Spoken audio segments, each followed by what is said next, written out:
if you just become the mirror opposite of that which you're opposing, it's not the mirror opposite, you become the mere reaction to that which you are opposing, then you will fall prey to the same set of problems.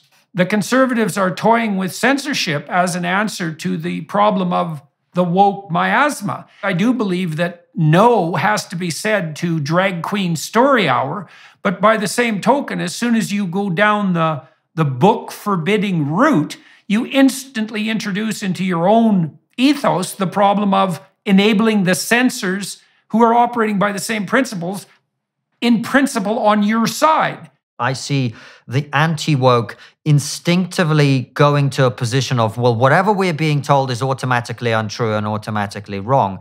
And that means that they no longer believe in the concept of truth either. If to you, the truth is the opposite of what the mainstream is saying, you don't believe in truth either. All you believe is in this pointless, destructive battle in which truth and reality no longer exist. And if your claim is that we cannot agree on truth without God, then maybe I'm going to potentially agree with you that that's perhaps what the world needs, because if you think that's the only way we're going to get around truth, we need something, because right now, neither side knows what the truth is.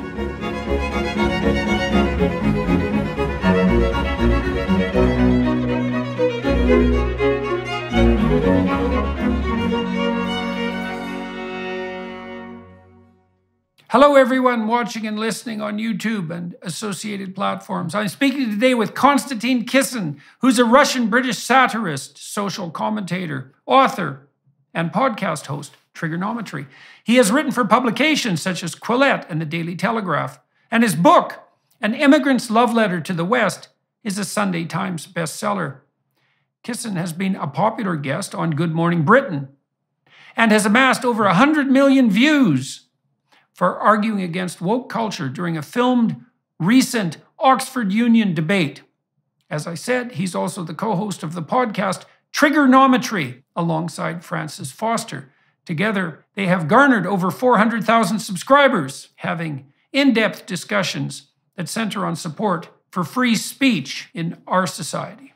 Hello, Mr. Kisin. It's good to see you today. I'm looking forward to our conversation. We've talked a little bit before on Triggernometry, and have we met in person? A couple of times, yeah. I feel honored that you didn't remember me. Thanks, Jordan. Yeah, well, my memory has its problems, and you meet a lot so of people virtually. Right. Yes, well, it's hard too when you meet people virtually. It's hard to remember if you met them virtually or if you met them in person, and they're thicker and taller in person. But other than that, it's a similar experience. So you were just at the Oxford Union, and you seem to have managed something approximating a hit as far as those things go. And so what do you think you did right, and why did what you did have the cultural impact it has had? How many people have watched that so far? It's very difficult to measure because it goes into private Telegram channels, WhatsApp groups, etc. But I'm guessing somewhere between 100 and 200 million at this point. And in terms of why I think it got the resonance that it did, I think there are a few factors. I think the first one is something that you actually discussed with Joe Rogan recently, which is the world's crying out for a positive vision of the future. Those of us who spend a lot of time trying to work out what this craziness was happening in the West and why it was happening, we had to do it from a position of critique and criticism. And we've spent 5 years in our case on Triggernometry doing that, and you started earlier. But now I think the world is in a position where it's looking for a positive message. And that is actually one of the things that I tried to do. I tried to persuade people who were there at the Oxford Union at that debate. And I said to them, look, I don't want to talk to those of you who already agree with me. I'm more interested in talking to those of you who may be woke. That was the debate I was invited to participate in, and who are open to rational argument. So I think that was part of it. And the second part of it, Jordan, and again, I think this is something you'll be well aware of, we live in a society in which adults are afraid to tell children what they need to hear. And so I think a lot of people resonated with the fact that this was somebody who was an adult standing up in front of young people and challenging them to be better, as opposed to either pandering to their preconceived beliefs and biases or cowering away from having that debate. So I think those two things combined, plus a rational argument, a few jokes, you throw that in the mix and you've got yourself a good speech.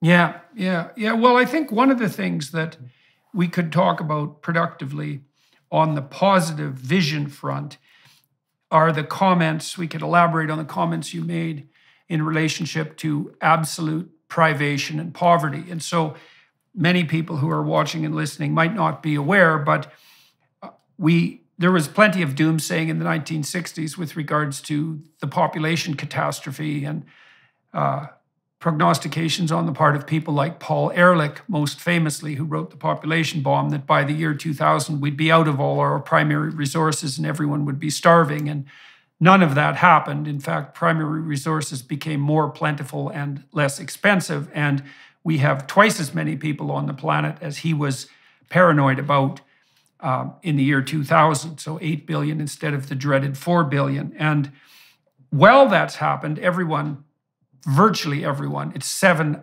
billion out of 8 billion people on the planet now have access to basic resources. And so we've all got richer and there's a hell of a lot more of us. Now, the apocalyptic moralists who want to save the planet, let's say, still are putting forward the story that what we're doing is not, quote, sustainable, that we need 5 Earths to feed everyone on the planet at the level that the West currently enjoys. And their what would you call, recipe for future progress is a limits to growth model. And the problem with the limits to growth model is, well, first of all, it's hypocritical because the people who are proposing it aren't going to be the people who are suffering from it. That's for sure.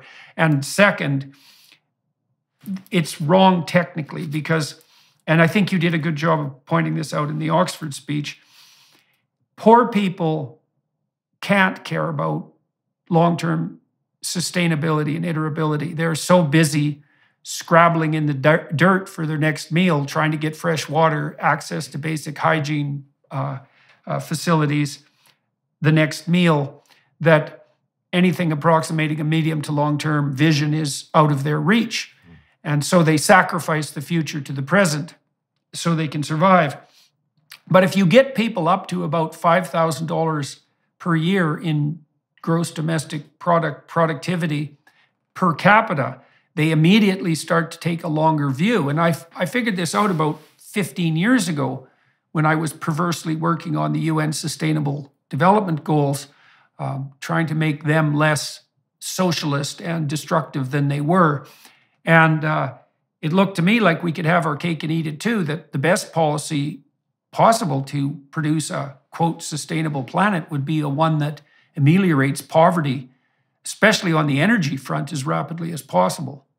And so that's part of a positive vision. I agree completely. And look, I'm by no means a climate expert, but even as just an outside observer, someone whose primary job is podcaster and satirist, I can see that a lot of the narratives that we have, they seem to have more in common with a religious worldview or a cult-like worldview than they do with a practical attempt to solve the real problems that we face. And I was born in the Soviet Union and I've lived all over the world in many poor countries. So, I don't have we talk so much about privilege nowadays in our society, Jordan. We've got male privilege and white privilege and all sorts of other privilege. The main privilege that we don't talk about is Western privilege. And it takes Western privilege to fail to understand that what you just said, which is that poor people don't care about, quote unquote, saving the planet because they've got more immediate priorities. And so even if you accept the entirety of the climate change argument, and this is the point that I made in the speech, whining about it or reducing consumption in Britain, which produces 1% of global carbon emissions and is responsible for another 1%, so in total 2%, it makes no difference. It will not solve the problem when China and India are busy trying to get their people to avoid starving to death. And so what I see is a kind of doomsday cult that seems to have taken over, and politically we seem to be pandering to that instead of dealing with the real challenges of the world. And by the way, it clearly has impact all over the place. I mean, if you look at what happened in Germany, Germany, for purely political and ideological reasons, shut down its nuclear power stations. It's now paid South Africa, and Michael Schellenberger covered this on his Substack. paid South Africa to not use coal. Well, now what? Now they import coal back from South Africa and burn it. And also, of course, they made themselves extremely dependent on Russian gas at the time, which I hope the war in Ukraine is something we get on to talking about. Yes, I hope so too. Well, yeah, so what you get in Germany is the worst, and for all those people who are watching and listening who might have environmental concerns, look, if you have environmental concerns, one of your goals is, in principle, to improve the environment. Now, if you implement a set of policies that make energy 5 times as expensive, which is what's happened in Germany, and you improve things on the pollution front, at least you could say, well, energy is much more expensive, and that's pretty hard on the poor people. But look, we've accomplished one of our own goals. And, you'd have to contend seriously with an opponent who put forward an argument like that. But if the reality on the ground is, well, we made energy 5 times as expensive, we've made ourselves hyper-reliant on the Russians and a single point of failure on the energy front, and we're producing far more pollution, particularly in relationship to coal burning, and the grid is much less reliable than it used to be. It's like, well, you didn't just fail according to my definition of failure. You failed according to your definition of failure. And so how in the world is that even possibly justified? And then I think we get into the religious realm here at that point. And so Alex Epstein has done a pretty good job of laying this out.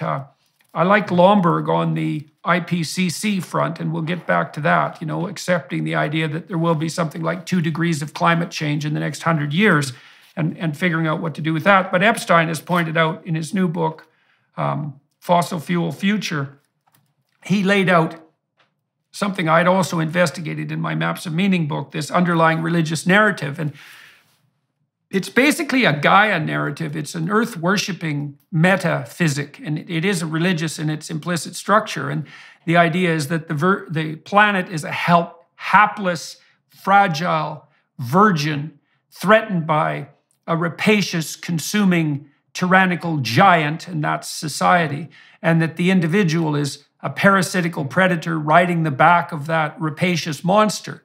And that is a religious narrative, and it's religious because it's a fundamental narrative that frames everything else, and it also partakes of the archetypal underlying structure that makes religious stories religious. And so you could conjure up an opposite story, right? And this would flesh out the religious landscape. The opposite story would be nature is a hideous Gorgon-like demon who's hell-bent at every aspect to freeze us into terror and devour us. So that's nature red in claw and tooth.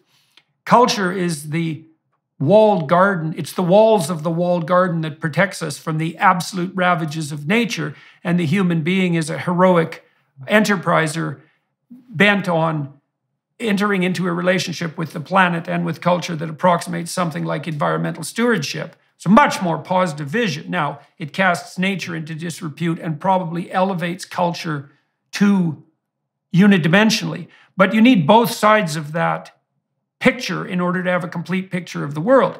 So kids are being offered an incomplete religious view of the world that's focused on nature as hapless virgin. And so everything is being sacrificed to her.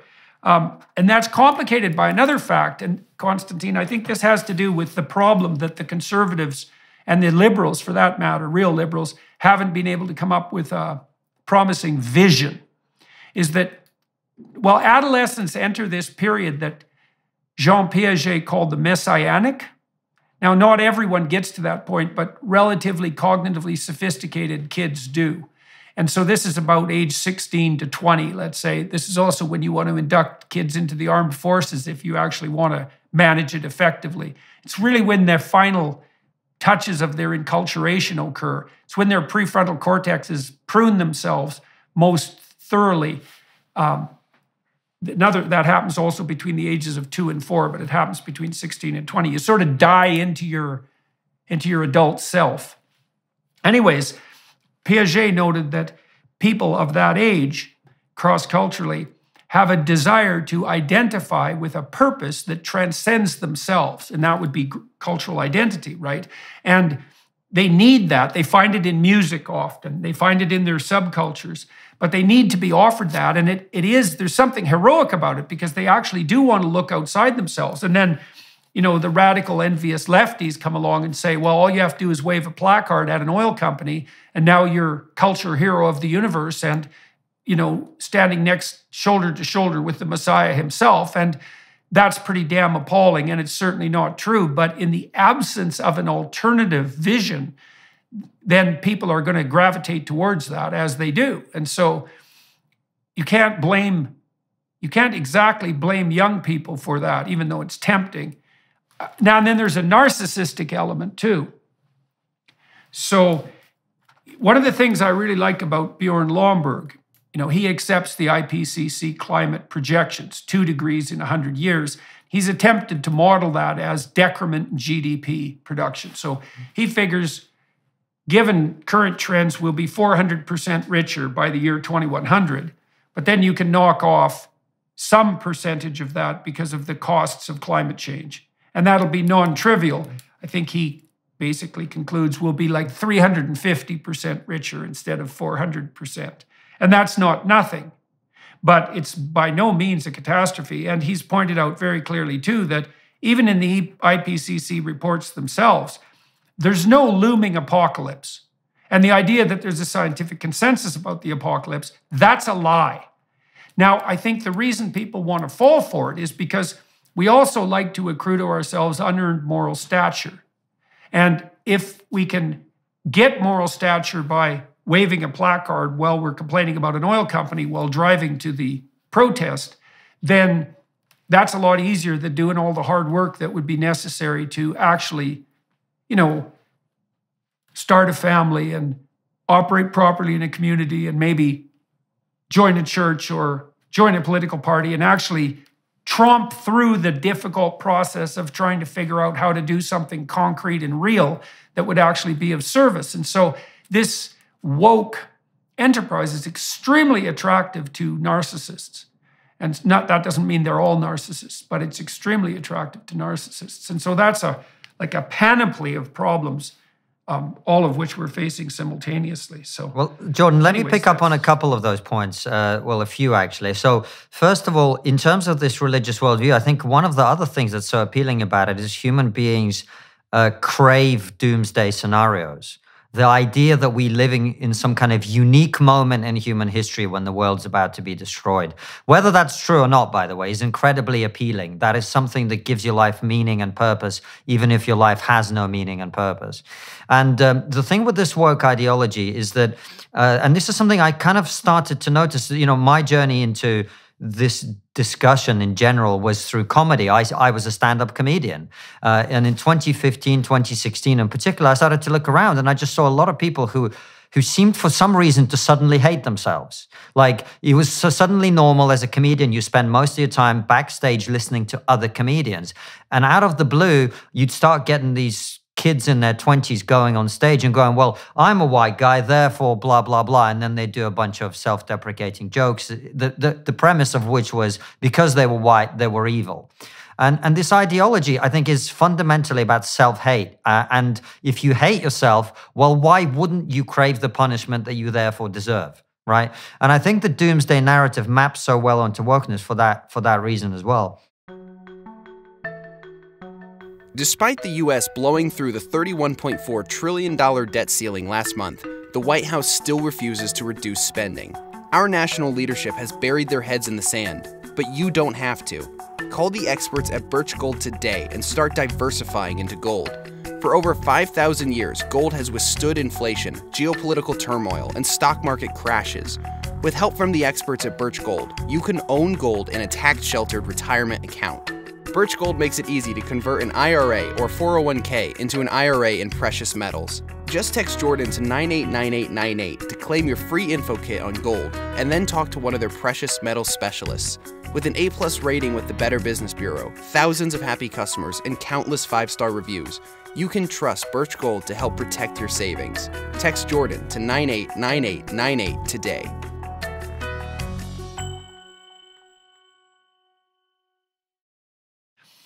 We need a place symbolically speaking, we need a place to put hell and we need a place to put the apocalypse. And the reason we need a place to put the apocalypse is because the human vision is apocalyptic. And the reason for that is that we all die, right?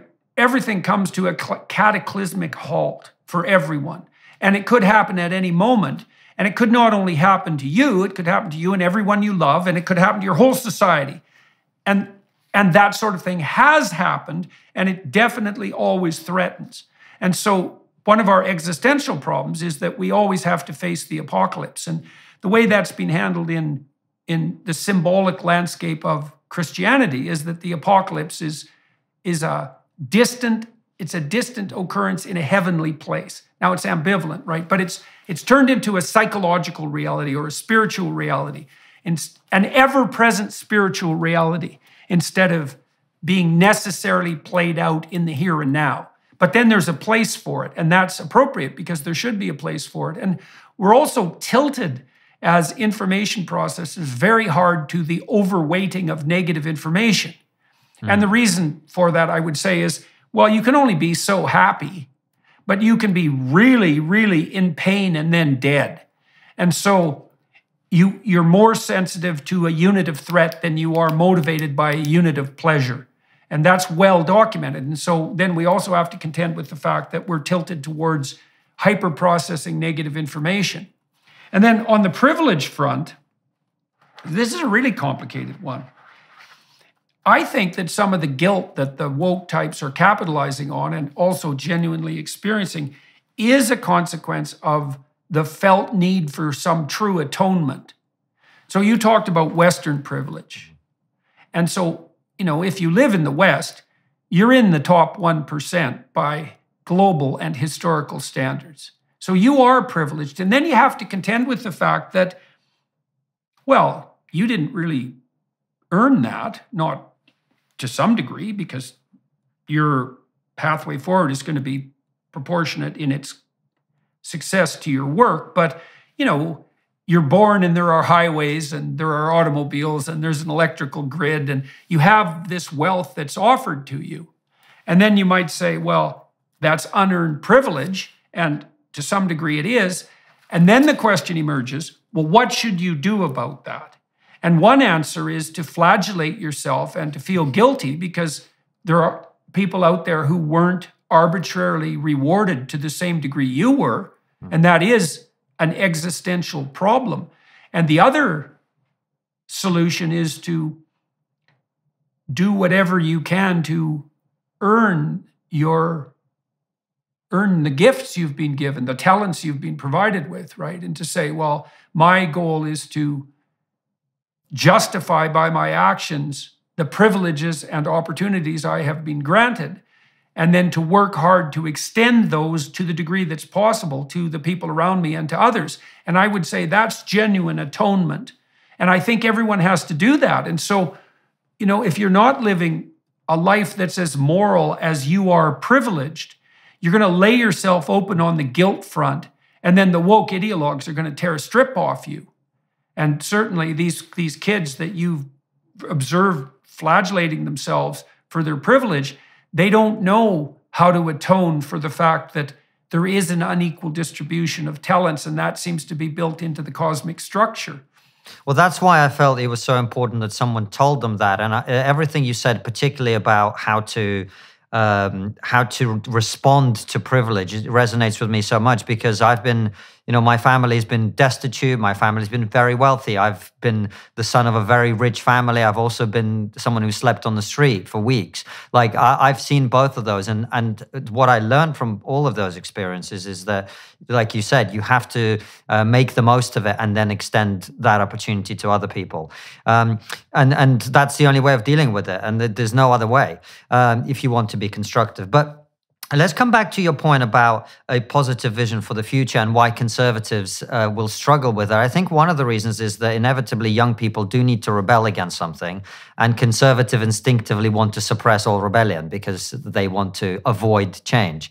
And that's why, as someone who's kind of I call myself politically non-binary, that's why I'm excited about talking about this political vision and positive, not political, a positive vision of the future, because I think that's what's needed. And I don't think the anti-woke position, which a lot of us have had to engage in for some time, is going to be the answer, because you have to have something that people buy into, and it can't be normative in the way that conservatives often want it to be. You must do this. That's not going to work with young people. They don't want that. What they want is something that allows them to channel their rebellion into something heroic and productive, as you said, which is why I think showing young people the way out of wokeness through what I talked about in the speech and what you and I just talked about, which is work hard, build and create. That is going to be the way. And I think you probably know my friend Melissa Chen.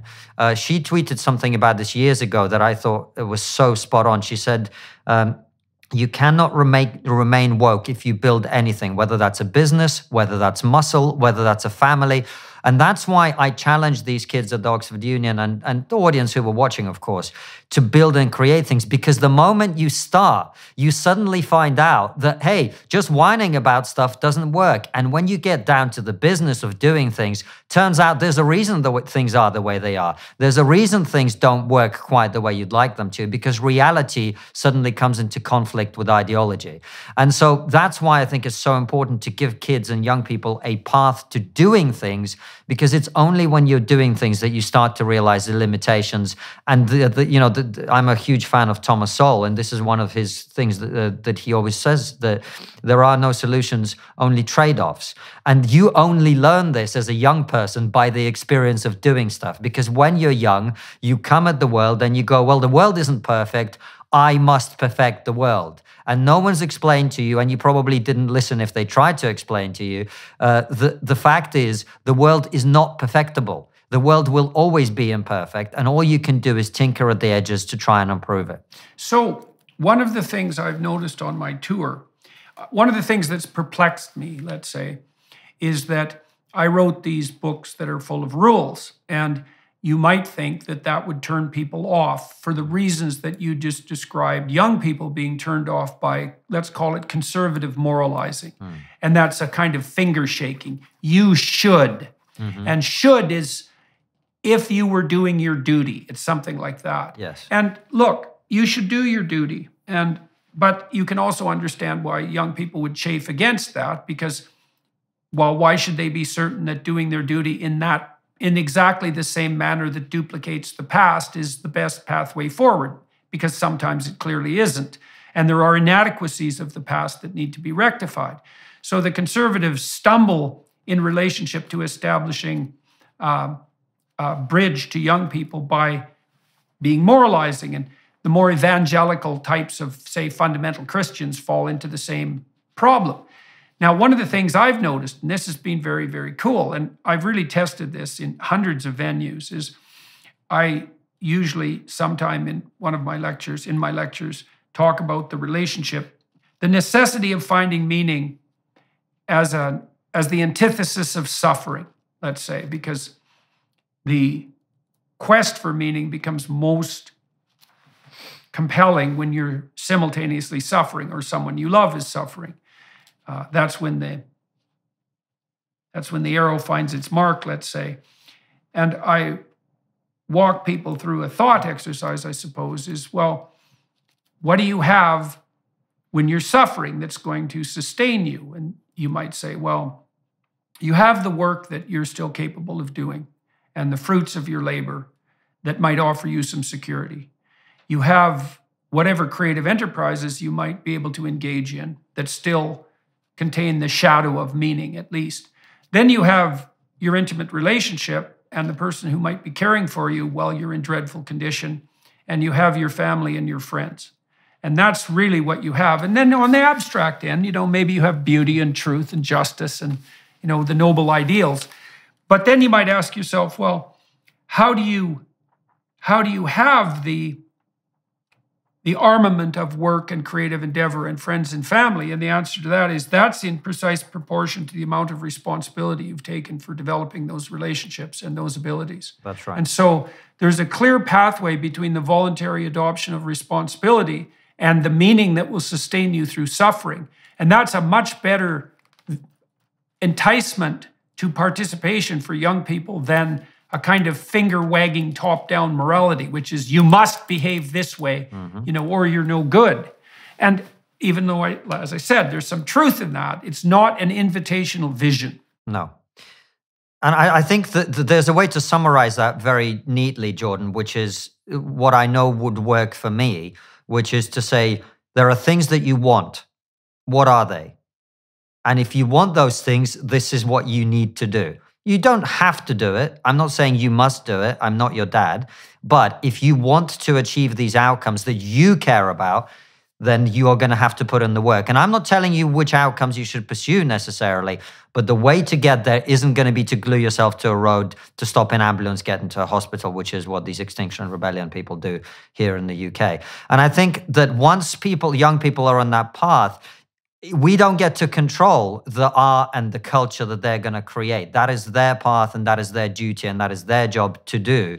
But if they are doing it from a place of constructive, taking on responsibility, as you say, putting in the effort, building and creating things for the future, then I think that is part of the vision for them. Because as you say, I think we live in a society, particularly now, I'm not a religious person, but it's clear to me that with the death of God, you end up in a position where a lot of people lack meaning. And of course, you've got all sorts of other economic disincentives for people to have meaning. It's harder to start a family. People are deferring it until a later point. I myself, I just turned 40 and we had our first child only a year ago, less than a year ago. So a lot of young people are in that position now. And it's having that experience that changes you. It makes you more responsible. It forces you to take on responsibility. It also forces you to look at the world in a different way. So that, I think, is part of the vision. Talking about family is difficult because, again, you get to the normative position where it's like you must have children, which is not what I'm saying at all. But again, I think if you start from the incentive point of view, my experience of life is that people respond first and foremost to the incentives that are in front of them. And if you lack meaning, if you don't know what to do with your life, then finding an intimate partner and having a family is going to be a big part of that, in addition to meaningful work, etc. Just like physical exercise, daily spiritual exercise is critical to your well-being, especially in a world where attacks on faith and religion are happening all around us every day. There's no better time for a daily habit of prayer than during this season of Lent with Hallow, the #1 Christian prayer app in the US and the #1 Catholic app in the world. With Hallow, you can pray every single day leading up to Easter alongside world-famous Catholics and Christians like Jim Caviezel, Father Mike Schmitz, and even Mark Wahlberg. Dive deep into Scripture and the second most read Christian book of all time, The Imitation of Christ. You'll learn how to become a better individual through prayer, fasting, and giving in spite of today's broken world. Download the app for free at hallow.com/Jordan. Set prayer reminders, invite others to pray with you, and track your progress along the way. Get an exclusive 3-month free trial at hallow.com/Jordan. That's hallow.com/Jordan. So I had lots of clients and students who would come to me who were in search of a meaningful pathway forward, who said, well, I don't know what to do. And I would say, well, what do you want for your life? And they say, well, I really don't know. And so then I learned 2 things about that. The first is, don't do nothing. That's a big mistake because all you do is get older and weaker and you withdraw more. And so even if you don't know what to do, pursuing nothing is a very bad idea. You have no hope then because hope comes from pursuit, and you're anxious because you need to specify a path. So you have no hope and you're anxious if you do nothing. So nothing is not the answer. That means nihilism is not the answer. And I don't think that's shocking to people, but it's worth laying it out conceptually. Seems uncontroversial to me, Jordan. Yeah. Well, you're not a nihilist, or possessed by that, except probably sporadically. So then the next proposition was something like this. Well, look, you don't know what to do. So why don't we just look and see what other people do? that seems to work. And maybe you don't have to do any of these things or all of these things, but if you don't know where to start, here's a good place to start. And this is also something conservatives can offer. It's like, well, here's the basic template for a reasonably tolerable life. We'll begin with that low bar. So there's 7 or 8 major domains. So you don't know what to do with your life. Well, let's break your life down. Probably you want an intimate partner. Most people do. Now, you might not, but probably you do, even if you think you don't. And so you might be one of those exceptions, but don't assume that to begin with, because that's an uncomfortable place to be if it's true. Now, maybe you're a radically creative genius like Leonardo da Vinci or Picasso, and you're so idiosyncratic that you can't bind yourself to any one person. But, you know, they were 1 in a billion, and probably you're not. Now, maybe you are, but that's a whole different kettle of fish. Probably you want a family of some sort, parents, you want to have a relationship with them, siblings, children. Most people have children. That's the best relationship you're ever going to have if you're fortunate enough to engage in it. And so you probably need a vision for that of some sort. Friends, helpful to have some friends. You could develop a vision for that. You need a job or a career, because otherwise you die, and people think you're useless. They shun you, and then you die. That's a bad outcome, unless that's what you're after.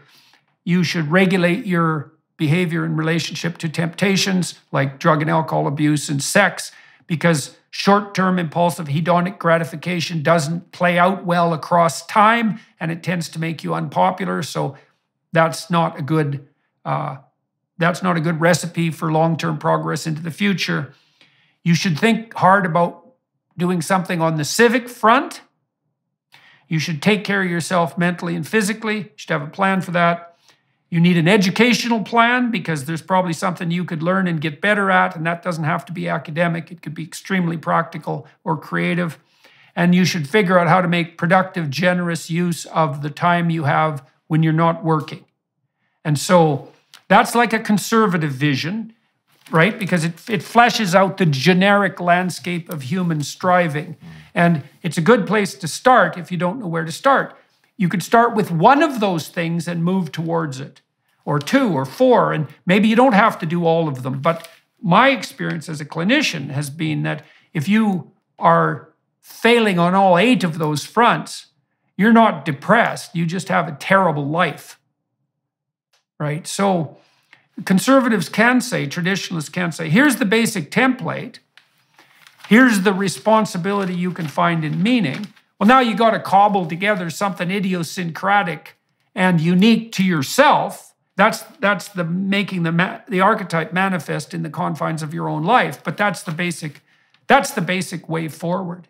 And you know, we've found if students do an exercise like that, a writing exercise, and answer all 8 of those questions, the probability that they'll drop out of university in the first year, about 40% of kids do, roughly speaking, in the first year or 2, the probability that they'll drop out is decreased 50%.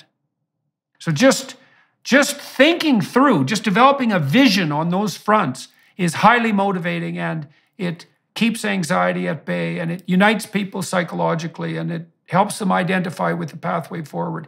It's not optional.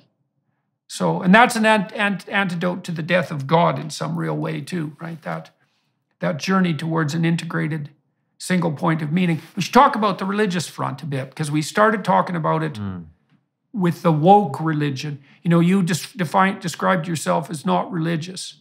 And so, but you're concerned about false religions, right?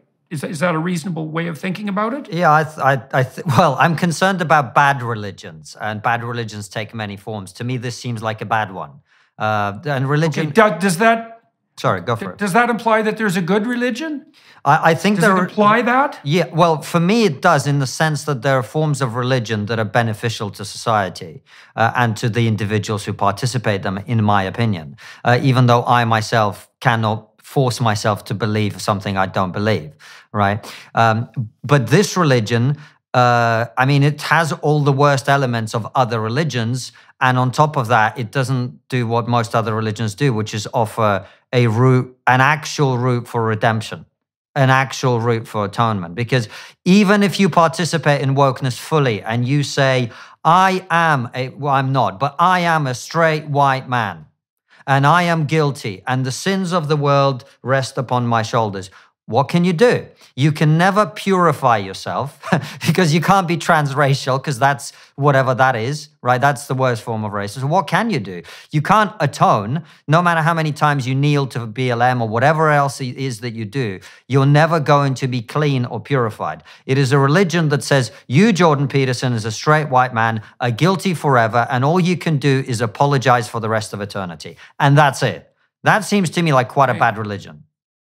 Okay, so let's play this out. And you can help me with this, and you can take the atheistic stance and hammer away at me, okay? And I'll push back. I'm not an atheist, by the way, but go for it. Oh, okay. Well, let's start by characterizing. You said you're not religious. You're not an atheist, but you're not religious. So maybe you could clarify that first. I'm agnostic. I have no idea what's going on. Okay, fine. So it's agnosticism. All right.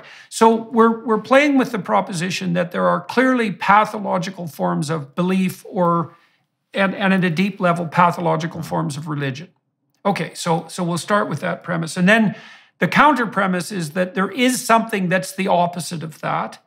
And you started to flesh that out in one dimension, which is that if it's a genuine religion, in quotes, then one of the things it offers is an actual pathway to atonement, which means that you have some means of dealing with your sinful inadequacy that doesn't crush you.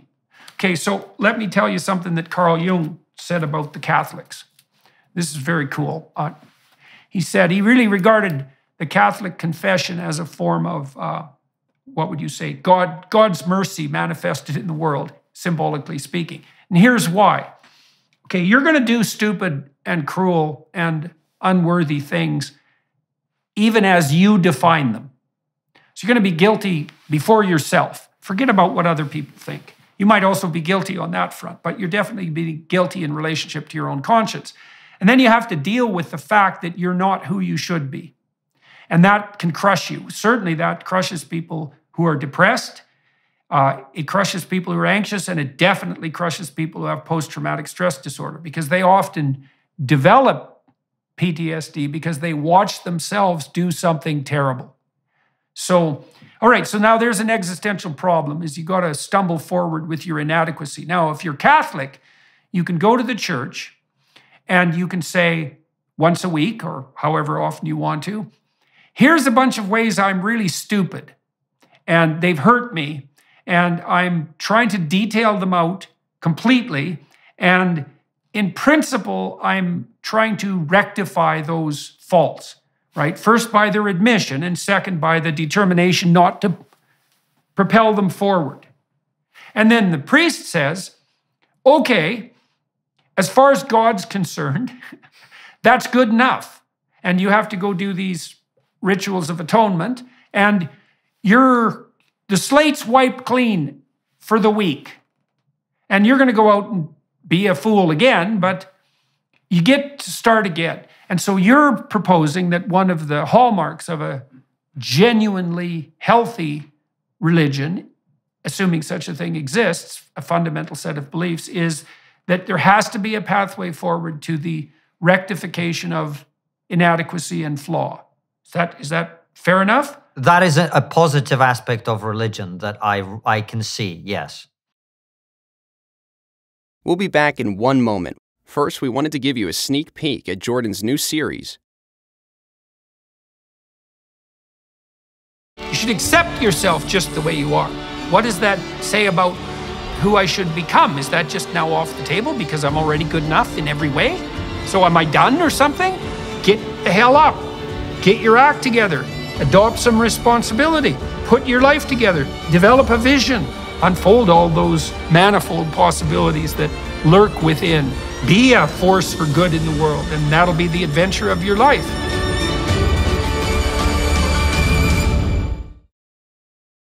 Okay, so now you said earlier that you do not want to be compelled to believe things you don't believe, right? If I've got that right as well. I can't make myself believe things I don't believe, yeah. Yes, Yes, so that's like that suspension of belief, right? So I think this is a place where both agnostics and atheists where things stick in their throat in relationship to something like the classic Judeo-Christian traditional belief set. And that's parodied by the proposition that people who have that faith believe in, a bearded man in the sky, let's say, and that's so preposterous that no one sensible can believe it. And then if faith requires the sacrifice of reason to that degree, then we'll sacrifice faith instead of reason, something like that. And there's an enlightenment claim lurking at the bottom of that. Does that seem reasonable? Yes. All of that? Okay, so let me set before you a set of counter propositions, and you tell me what you think. So I've been working on this idea in my new book. It's called We Who Wrestle with God. And I've been basing this work on the proposition that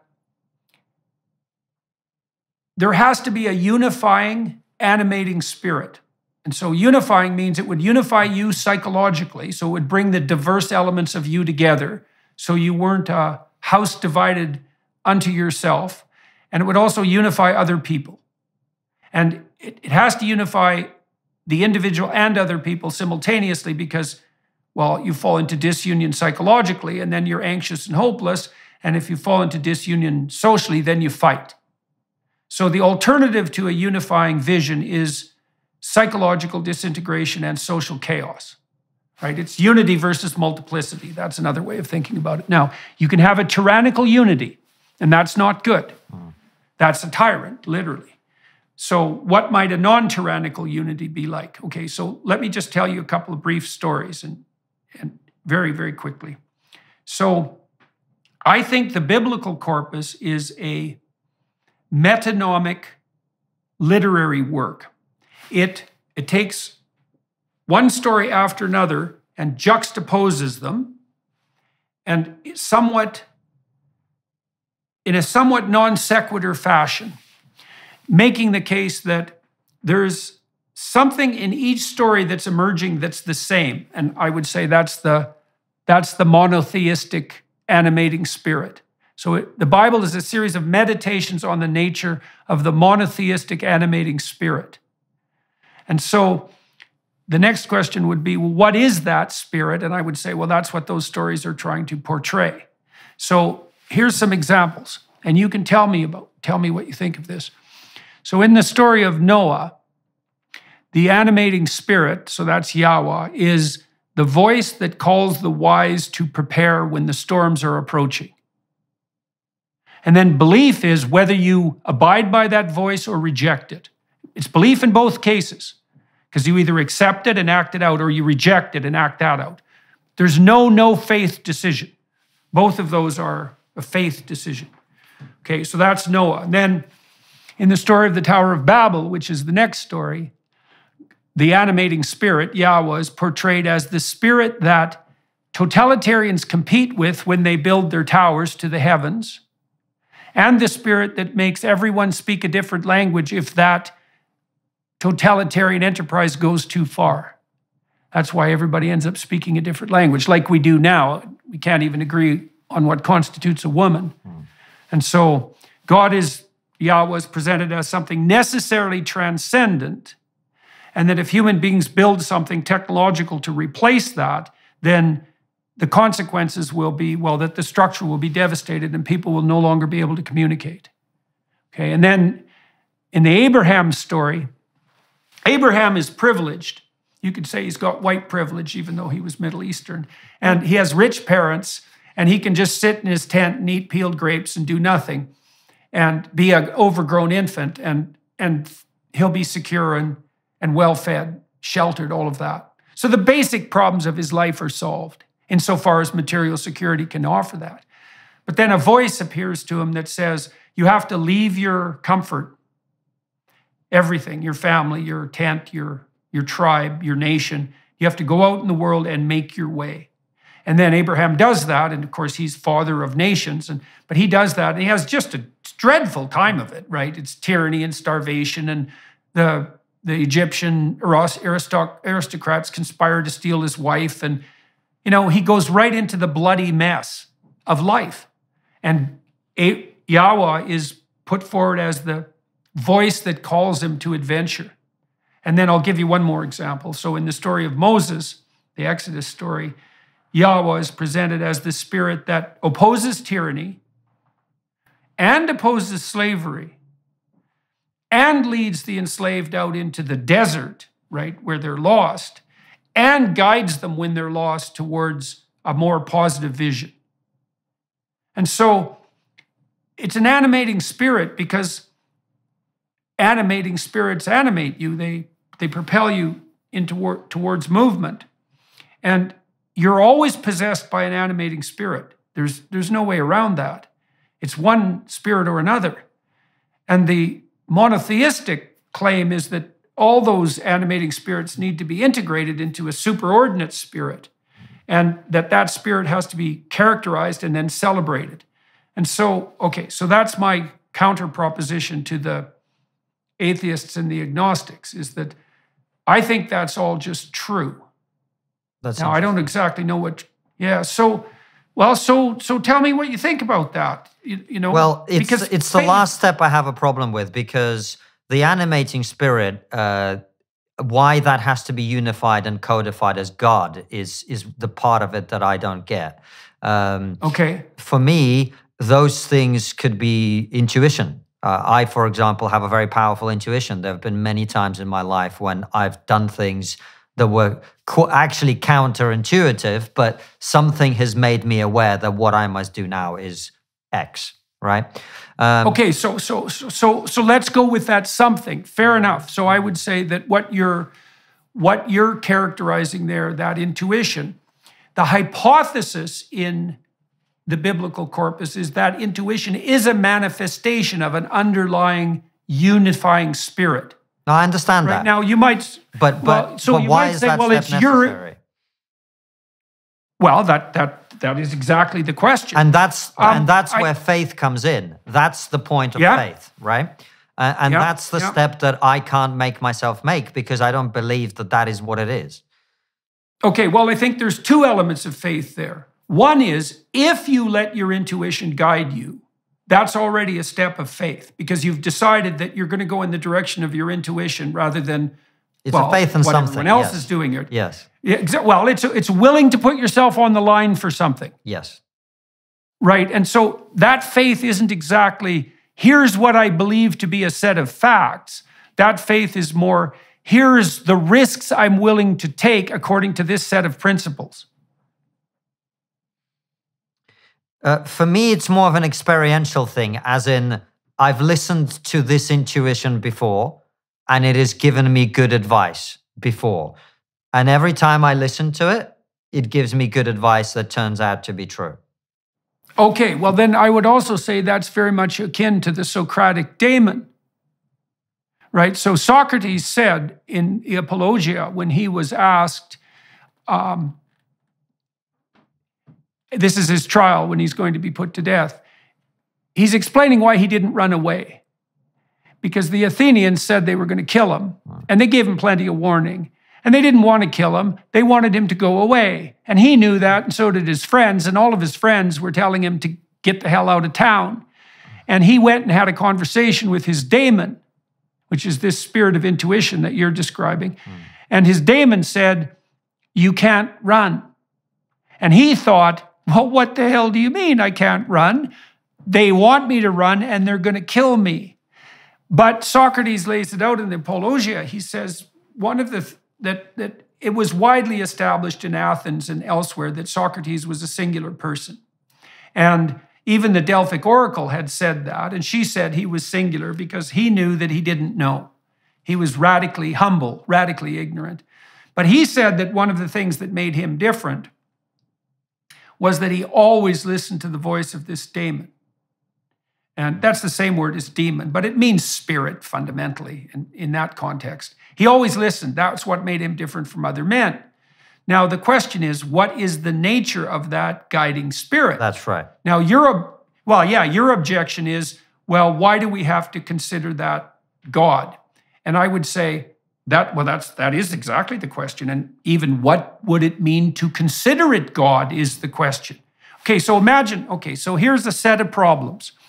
Now, you have this intuition that guides you and you're willing to abide by it, but you have an integration problem, like everyone does, which is, well, you might be guided by beauty and you might be guided by truth and you might be guided by lust and you might be guided by envy and you might be guided by hunger. And like there's a lot of different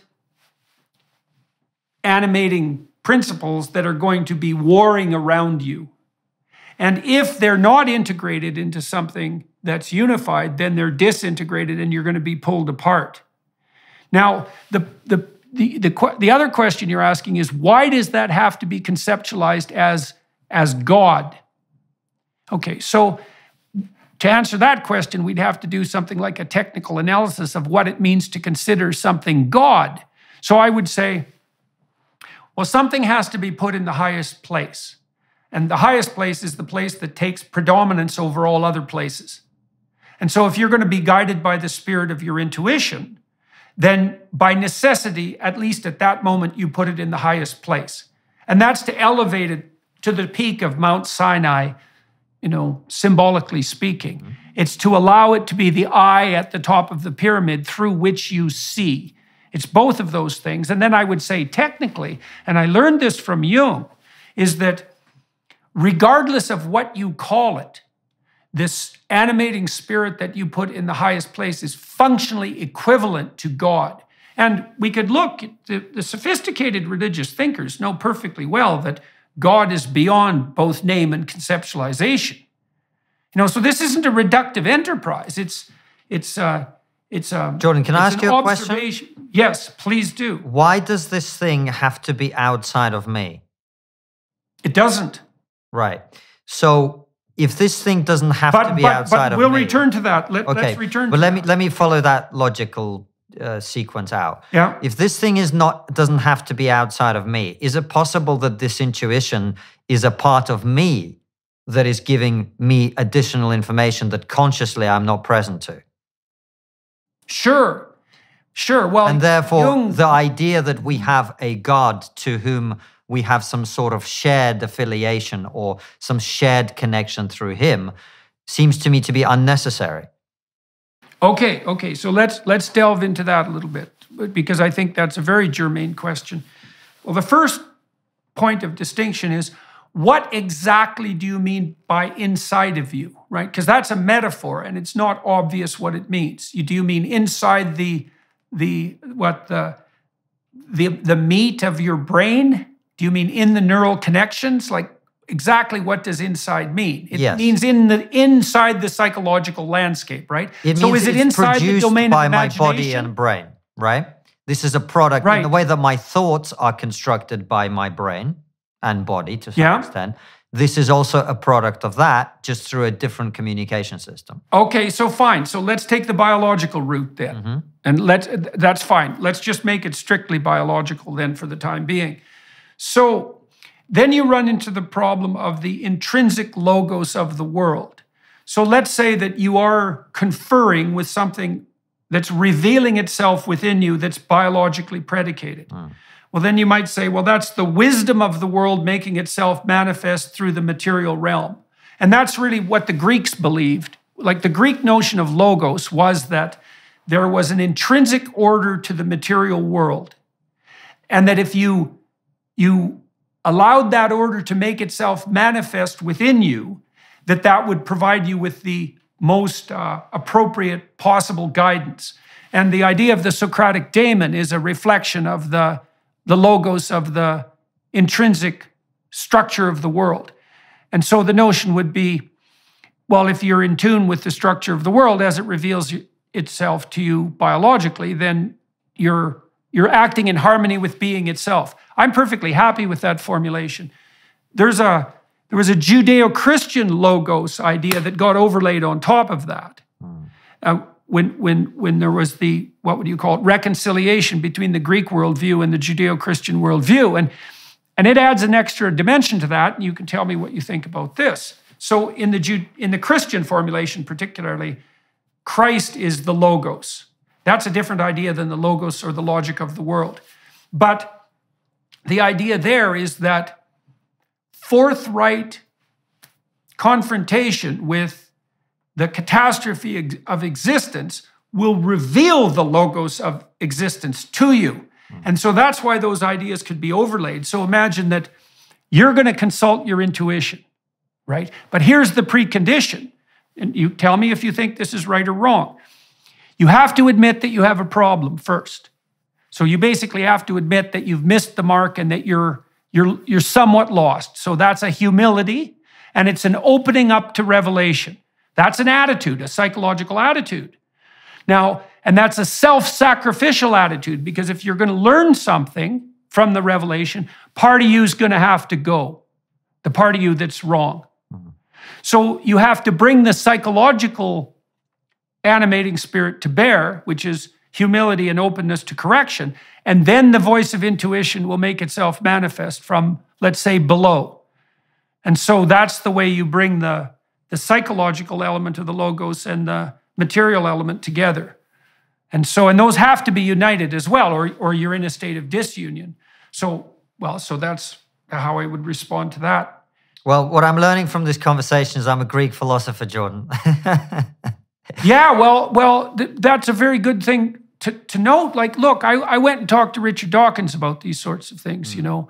And Dawkins, I was trying to pin him down so he would talk to me. And it took quite a bit of negotiating back and forth, you know, because he's a skeptical guy and he didn't trust me. And he kept writing me these kind of dismissive emails. He'd say, I don't know why you want to talk to me. I don't really understand anything you're saying. But then eventually he said, but I think maybe it has something to do with this. And he sent me this paper, which I had read 3 decades earlier, one of his papers. I learned a lot from Dawkins. Like, I think Dawkins is a genuine scientist. And in that paper, he made the claim that every organism has to be a microcosm of its environment. So he said, for example, that if you were an alien and someone gave you a duck, an earth duck, that's an awkward phrase, but you get the point, a duck from Earth, that you could infer all sorts of things about the Earth's environment by taking the duck apart. The density of the atmosphere, the fact that it was oxygenated, the amount of gravity that was characteristic of the surface, the presence of water, the relative preponderance of elements in the natural environment. The structure of the environment is built into the organism. And there's an ancient medieval idea, it's even older than that the human being is a microcosm and reflects the macrocosm. And that's exactly the case that Dawkins was making. And I thought, you do know why I want to talk to you, because that's exactly why I wanted to talk to you. And so, following that logic, you could say, well, there's a reflection of the cosmic order within you. And that reflection is there because you have adapted to the world. You are adapted to the world in the deepest parts of you, in the deepest recesses of you. And if you consult with that microcosmic embodiment, then it will reveal intuitions that will move you forward. But those intuitions, this is where I think the crucial difference in the approach we're both taking at the moment reveals itself. See, you're thinking about that as something that's personal. And it is personal in the sense that it speaks to you personally. But it's impersonal in that thing is there whether you're here or not. It's no different than the Socratic daemon. And it's no different than the voice of intuition that speaks to other people. Or at least it has important commonalities. What's the evidence for the claim that it's there whether I'm here or not? Well, because other people have spoken of the same thing. But now, I'm not saying there isn't an element of it that's unique to you. There is. No, my point is this. There's an element that's unique to you. Just because I have a hat and you have a hat doesn't mean that the hat is something that we share in common that's given to us from above. We can all have our own hat.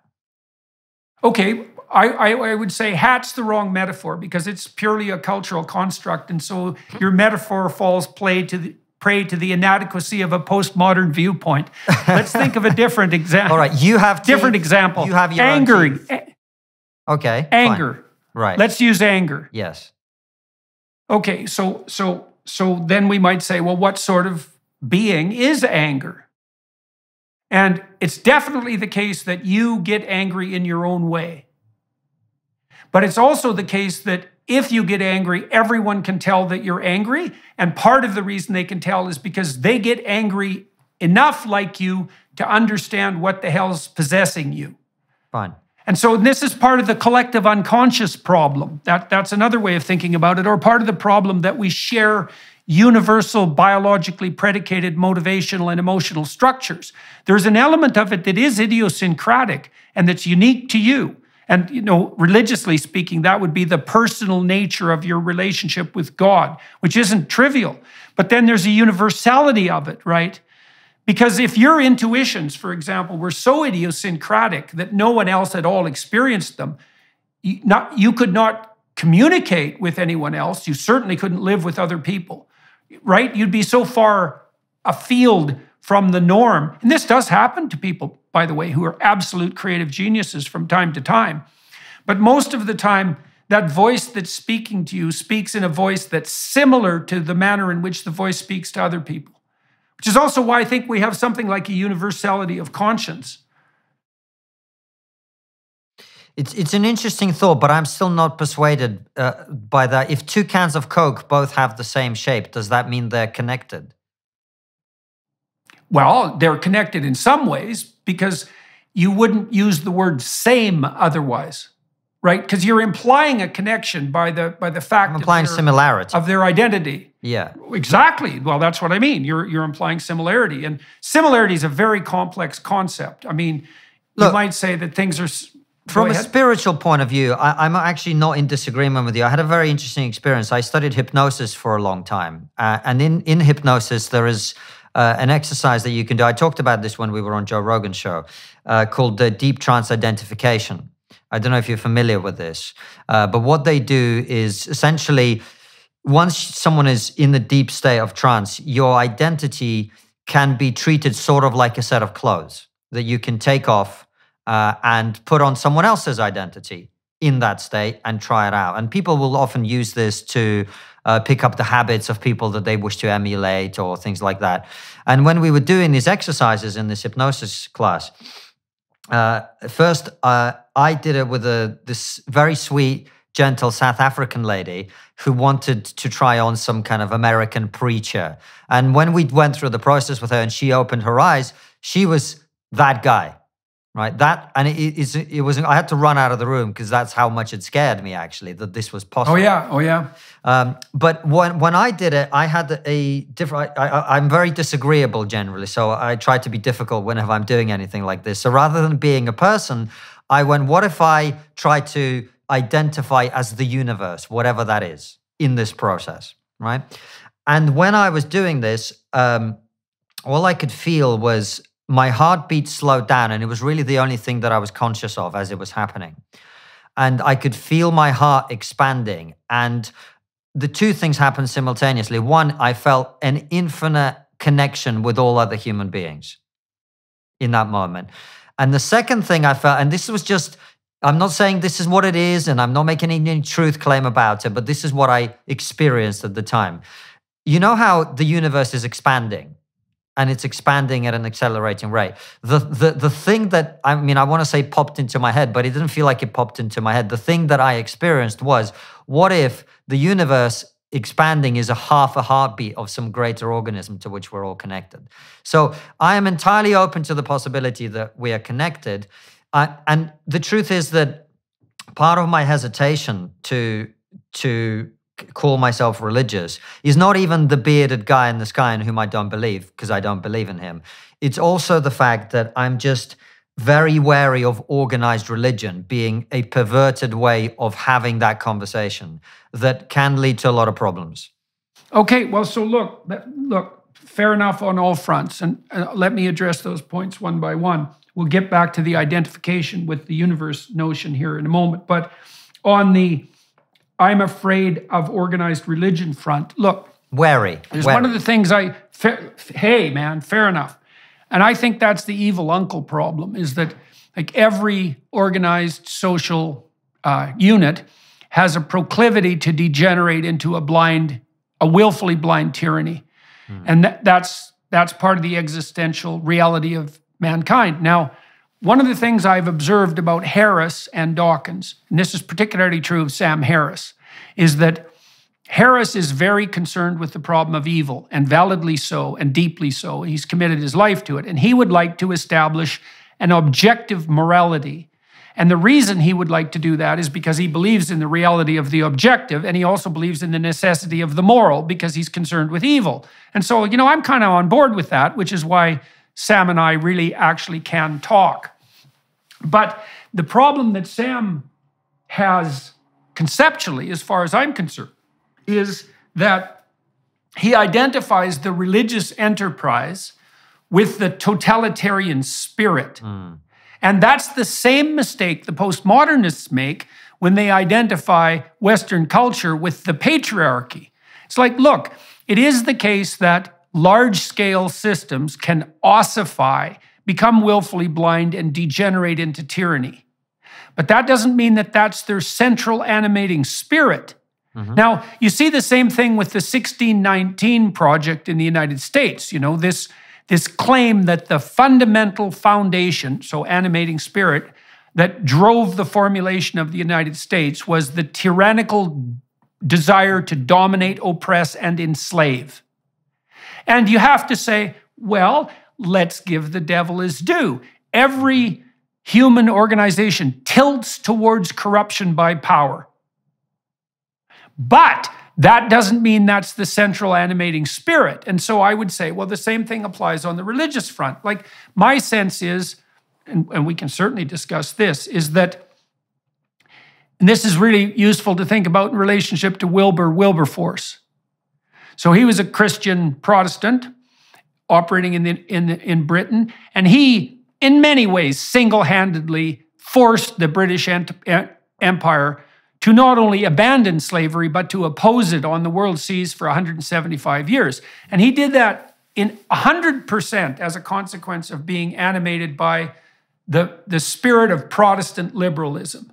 And that was a consequence of the dissemination and distribution of the Bible, because the idea was human beings are made in the image of God, and slavery is wrong, period. That's a transcendent truth. And economic rationale be damned, there's no excuse for it.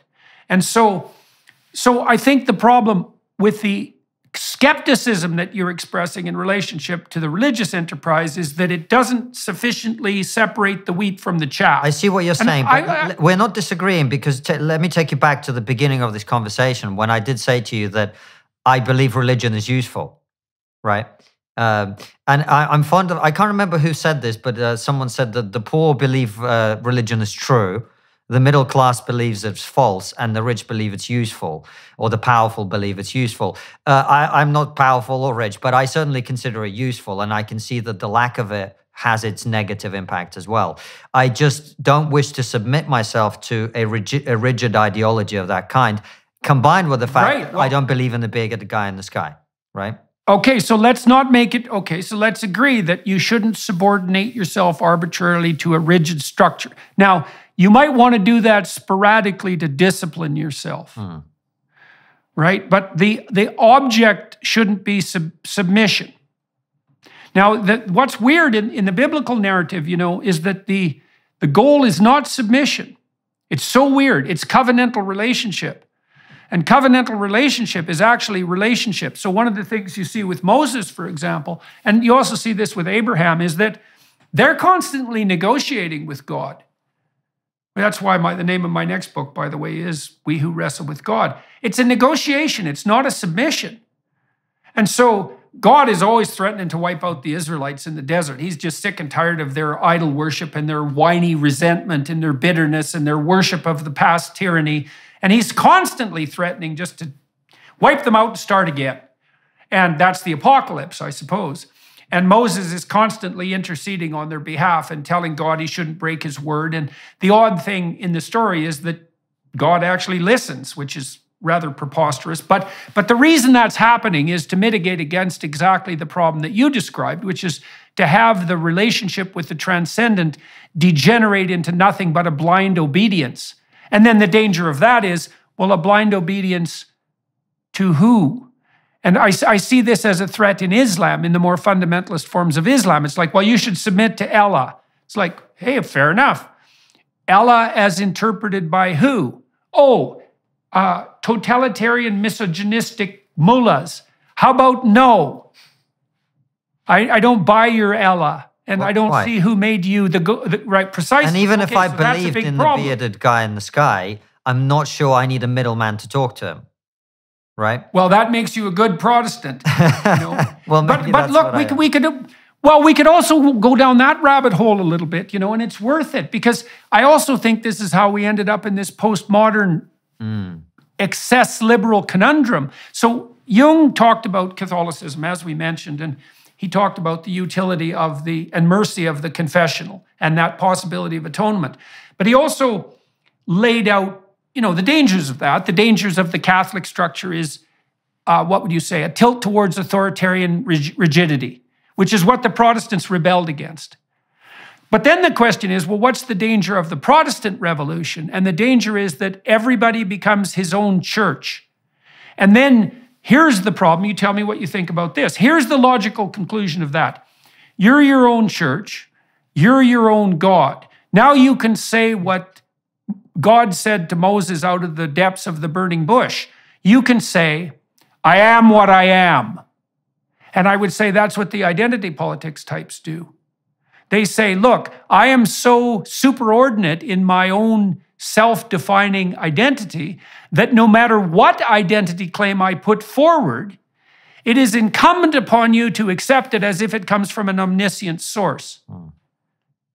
And I think, as far as I can tell, Konstantin, that's where we are, right? Increasingly by force of law. If you make an identity claim, no matter how preposterous, which implies that there's some limit to identity claims, by the way, like I have to accept, well, there's one example in Ontario right now that's become famous for its surreality. So there's a female teacher in a suburb in Toronto who has decided at the ripe old age of something approximating 50 that he's actually a woman. But he's not just a woman, man. He's the earth goddess herself. And he wears these like 144 quadruple D prosthetic breasts. I don't know if you've seen pictures of this character. I'm sure that's exactly what she is. Yeah.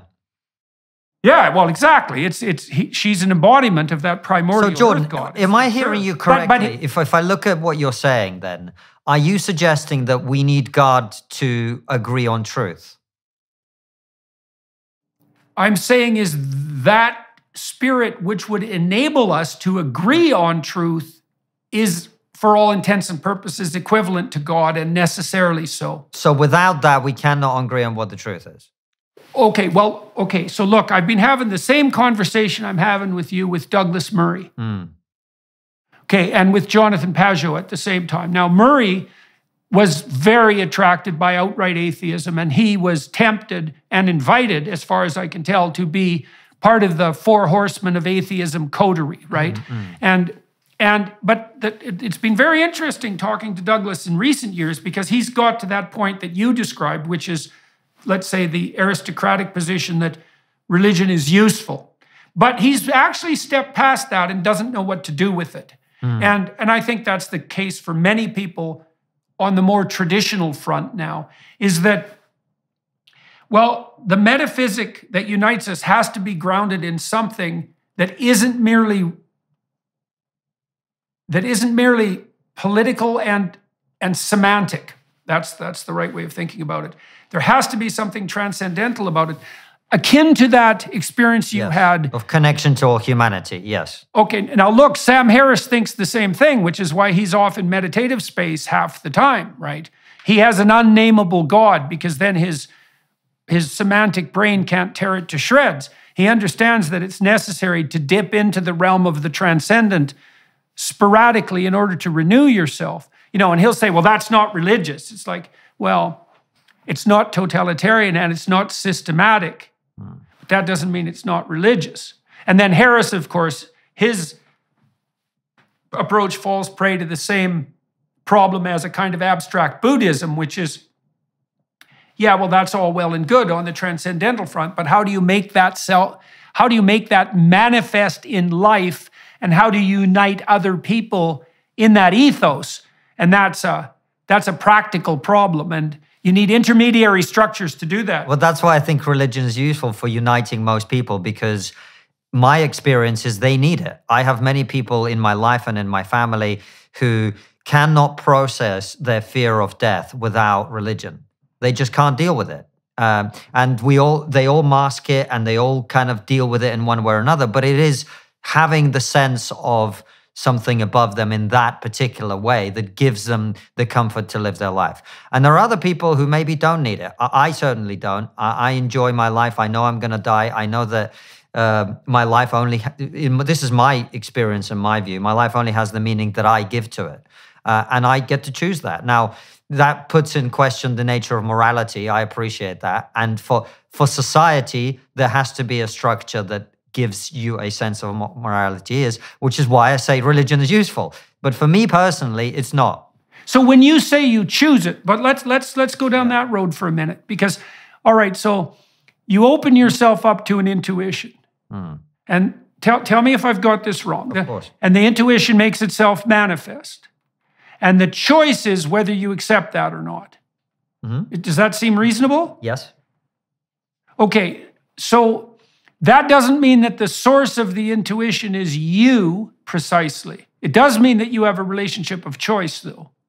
Okay. But I don't think that's any different than this covenantal idea that I described earlier. I think it's a reflection of the same. I'm not trying to reduce what you're saying to that. I'm saying aware that of that. there. Yeah, we're having a good faith discussion. So what I don't understand, and I'm open to be persuaded, is why the leap has to be made to the idea that this thing that I experience and that I have as a, let's say it's a tool, right? I can dip into this source of information that I have access to. They can give me a useful advice. How you go from that to the idea that we're all connected under this one thing, that this is a thing. The fact that other people have similar experiences could also mean like other people have thoughts because they have brains. Okay, right?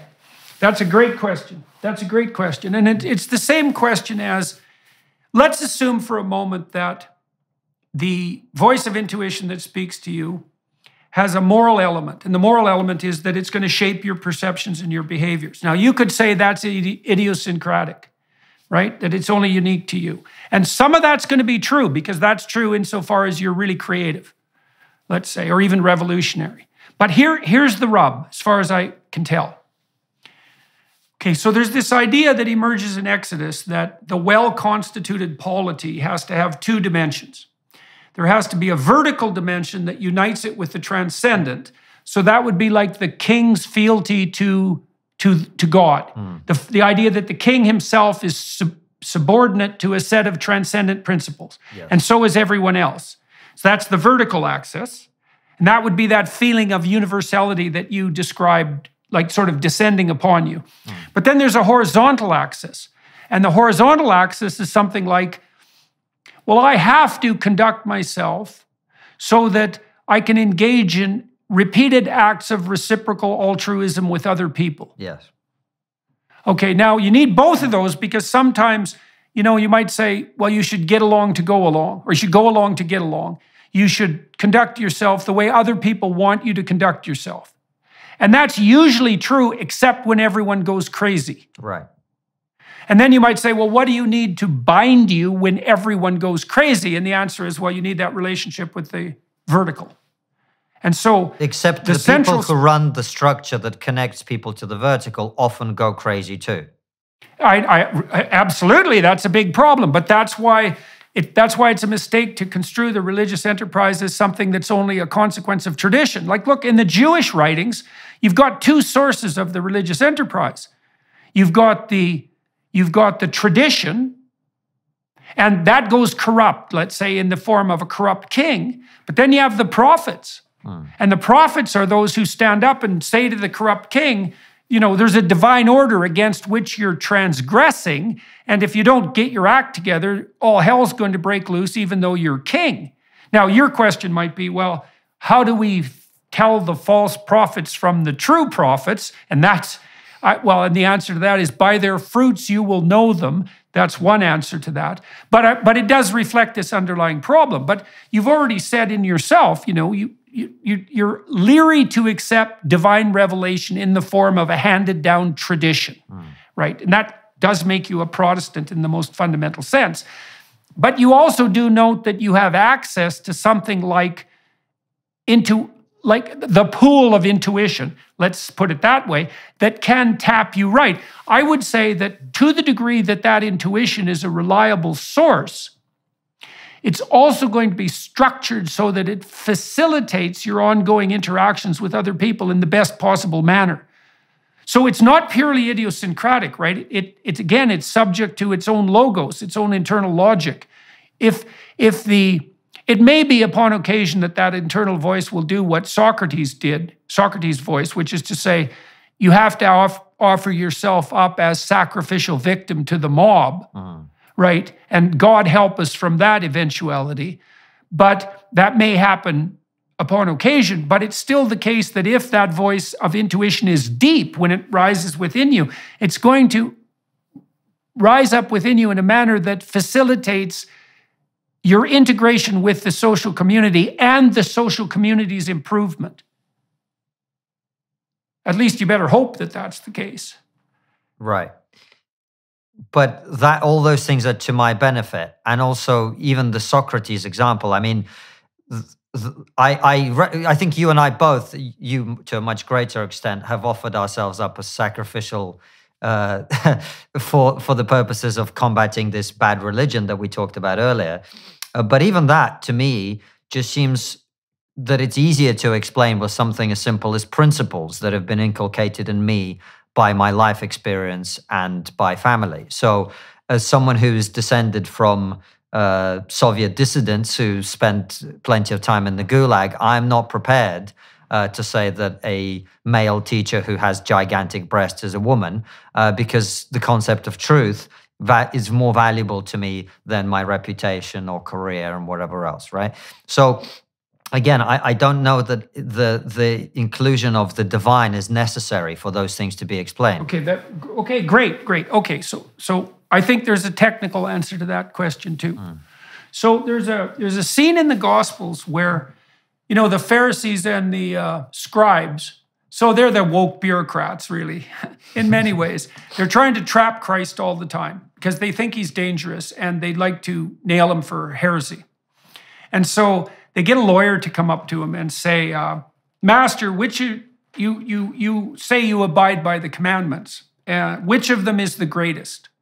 And here's the trick. The trick is, well, no matter what Christ says, they're going to nail him, because if he makes any one commandment superordinate to the others, then he denigrates the others and they can go after him on that front. So they really put him on the spot.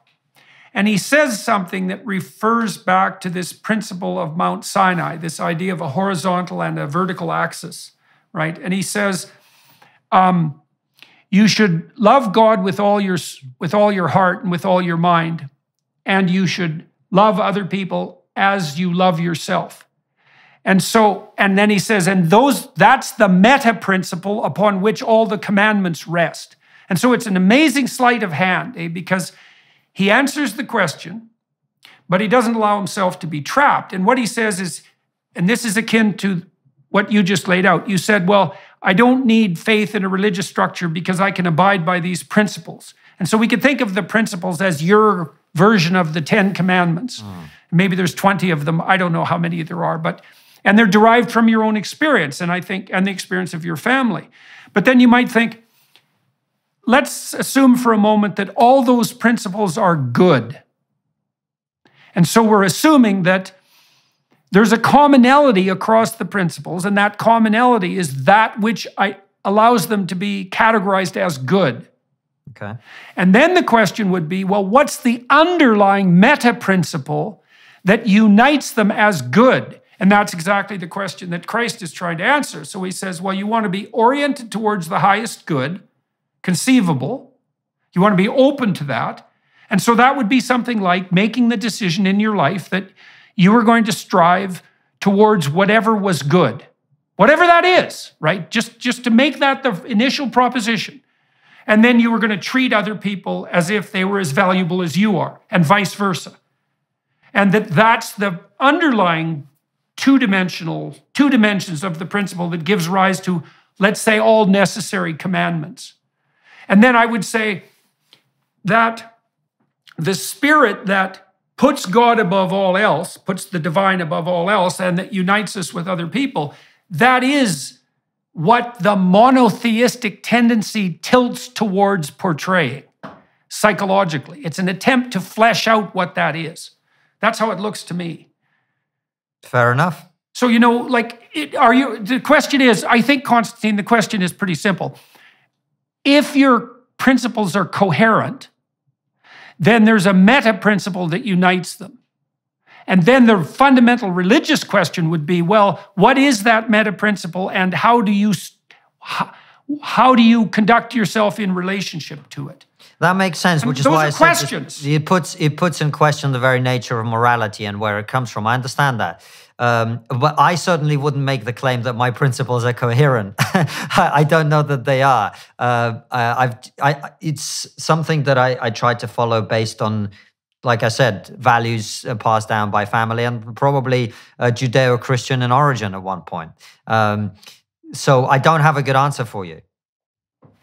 Hey, it's not an easy thing to like spontaneously generate up an answer for. But I would also say, you said you're not sure your principles are coherent. And I would say, well, of course they're not to some degree, right? Because no one is characterized by a state of perfect coherence. Right. I think that would be paradisal in the most literal sense, right, to have that. And I think now and then we snap into a coherence. And when that happens, well, you have kids now, don't you? I've got one so far. We've got one. Okay, so you made an allusion to that before. And so I think that one of the things that having children does is it opens you up to a kind of paradisal coherence upon occasion, because you now love someone, certainly, I would say, if you have any sense, more than you love yourself. You value that person more, right, in that you'd sacrifice yourself for them. Yes. And I would say that in that depth of love, you get a glimpse of what that coherence could be. And you know that because you also alluded to the fact that when you had a child, that also compelled you to take another step forward on the maturation front. Yes. Right, which is exactly, of course, what happens to you if you have a child, if you aren't a narcissist right to the damn core, is that you shed a lot of immaturity and you become a lot more coherent. And I think that does reveal itself in love. I really believe that. Very interesting.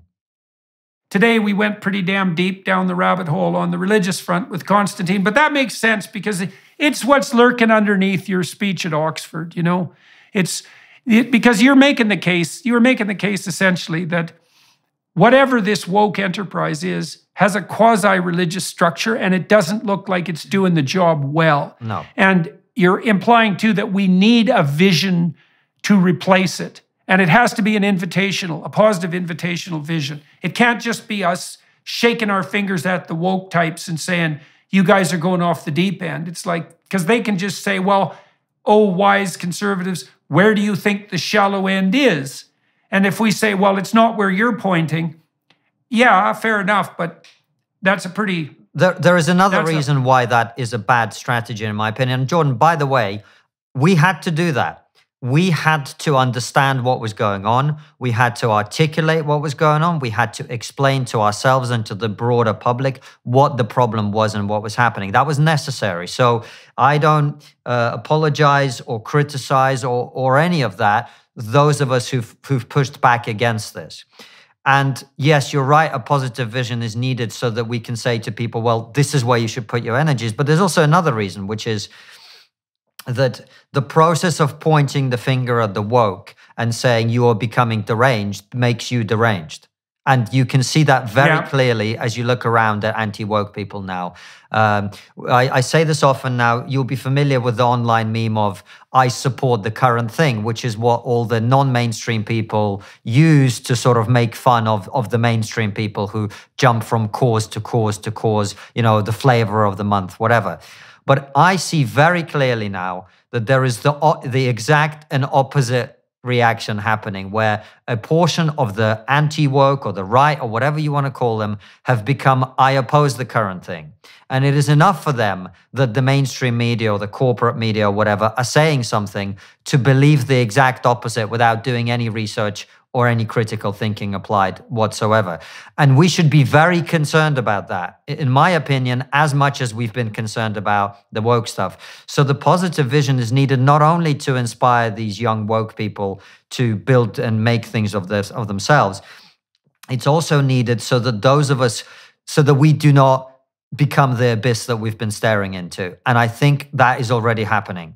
Right. Well, you know, that's also because it's always good to give the devil his due. I mean, people on the left are right to oppose corporate/government gigantism and collusion. And people like Bernie Sanders and Russell Brand and Joe Rogan, to some degree, do quite a nice job of that on the left. And then also the criticism that the left levies against the right, which is you're just reactionary, is a valid criticism because of what you just laid out, is that if you just become the mirror opposite of that which you're opposing, it's not the mirror opposite, it's you become the mere reaction to that which you are opposing, then you will fall prey to the same set of problems, right? And this is something I'm worried about on the Florida front, for example. Like, I've talked to Christopher Rufo, and he's a good, staunch wall. And I would say the same thing about DeSantis. But the conservatives are toying with censorship as an answer to the problem of the woke miasma. And it's very complicated because I do believe that no has to be said to Drag Queen Story Hour. But by the same token, as soon as you go down the book forbidding route, you instantly introduce into your own ethos the problem of enabling the censors who are operating by the same principles, in principle, on your side. And that's a huge problem. And so, for me, this has to be battled out in the realm of ideas, like we're doing today, right? We're trying to see where we can get on this front. And it's very difficult to define a set of ideas and then forbid them without falling prey to the problem of having to forbid all sorts of things that maybe you should be leaving the hell alone. We'll be back in one moment. First, we wanted to give you a sneak peek at Jordan's new series, Exodus.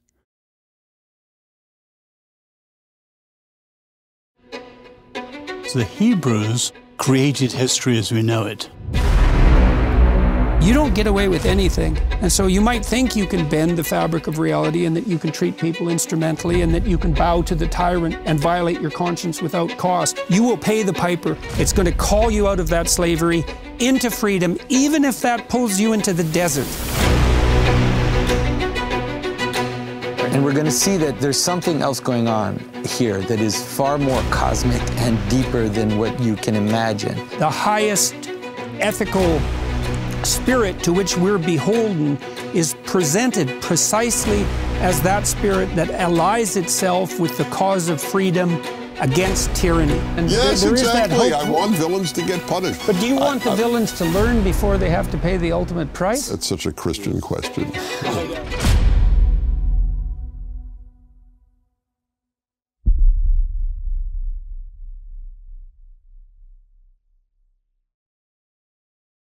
And part of it, I think, is also the inability to articulate what you are for.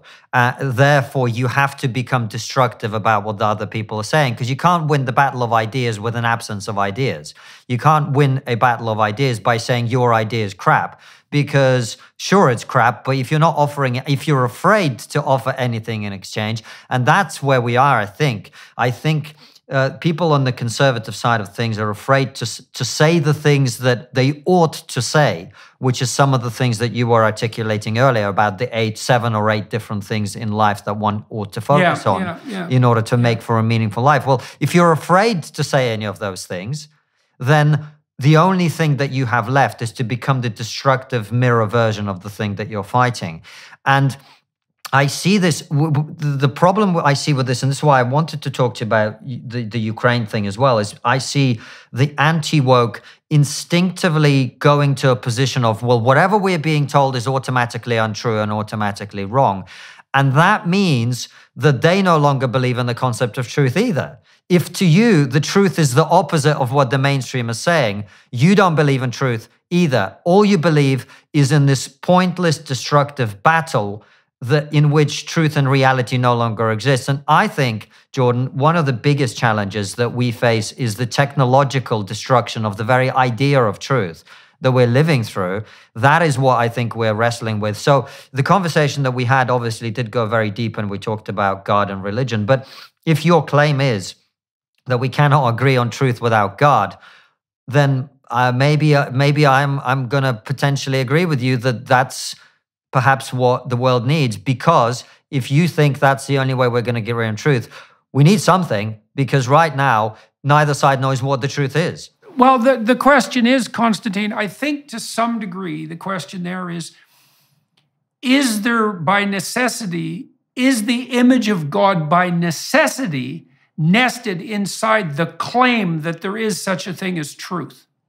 And I think it might be, because one of the things I've been seeing happening, and this isn't, the fact that this is happening isn't self-evident that it would happen, like inevitable, is that, and I think this is what's put people like Richard Dawkins back on their heels a little bit, is that the hope was that if we got rid of the superstitious totalitarianism of the religious delusion, that everyone would spring forth as an Enlightenment scientist. Now, the problem is that most scientists aren't scientists. Yeah.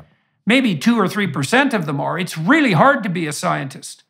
You have to really be oriented towards the truth and nothing else. And I do think Dawkins, to a large degree, falls into that category. I think Dawkins acts out the proposition that the universe has an intrinsic logos and that the pursuit of that will set you free.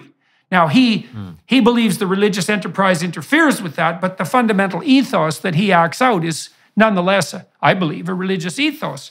It isn't obvious to me at all. I think that if we lose God, so God is dead, we'll lose science too. And I think that's playing out right now, man. Is there less of an assault on the idea of religious transcendence than there is an assault on the idea of scientific truth? I don't think so. I think they're both under the gun to exactly the same degree. And the STEM fields, science, technology, engineering, and mathematics are, they're falling prey to the machinations of the woke left like a butter stick and being run through by a hot knife. We could easily lose the scientific enterprise. Well, this is why I've always said that the trance thing is what will break intersectionality and wokeness, because that is a point at which reality does clash with ideology. And to the extent that reality exists, and I believe it exists, and truth exists, that is a focal point where you cannot pretend anymore. Once you've cut a teenage girl's breasts off, and she's not happy about it 3 years later, that is a point at which whatever ideas you had in your head about everyone gets to define themselves, well, guess what? That is the point at which reality clashes. And it's the same with parents, obviously. We've just interviewed somebody about this, a woman who transitioned her child and regretted it. And we'll be putting that out very shortly. Oh, okay. Well, I did an interview with Chloe Cole. I saw that, who had transitioned and regretted it. Yeah. And I think that's what's going to happen. Well, at the beginning of Genesis, when God creates human beings, he does say, well, people are made in the image of God. So that's the installation of this divine transcendent value that's part and parcel of, let's say, the eternal soul, right? It's emblematic of the intrinsic dignity and importance of each person, regardless of status. But then the second phrase is men and women, he created them, right? The notion that there is this fundamental bifurcation that's built into the structure of reality itself. And you can easily make that into, you can easily make a biological case for that. I mean, right. Sex is, I don't know if there is a conceptual or perceptual category, an orienting category. I don't think there's an orienting category that's more fundamental than male and female. I think it's more fundamental than up and down. And so you blow that out with your Tower of Babel, which is exactly what we're doing right now, is you blow out everything. And so I do think the T in the LGBT, ETC alphabet panoply, the T is going to be the breaking point. Right. I do believe that. Because that is the point at which the truth claims are evidently impossible to maintain, the identity truth claims that people make. And we have just had this case in the UK, in the Scottish prison, where a double rapist was put into a female prison. And the public are starting to realize what's going on, Jordan. And I have always said this would happen because on most things, people will go along, as you said, to get along. But on this sort of stuff, they can't anymore. And so... Not when their children are at stake. That's exactly right. And so, whether children or, frankly, women as well, when women's safeties are at stake. So women's safety is at stake. So that's why it seems to me that we're coming to some kind of head on this position, irrespective of the conversation we've had about God or not. The truth claims of the woke identitarians are going to start to crumble over time. And that, I think, will be the focal point through which that happens. We're also seeing a clash with the notion of evil, I would say, because the woke narrative is that all oppressed are victimized and innocent.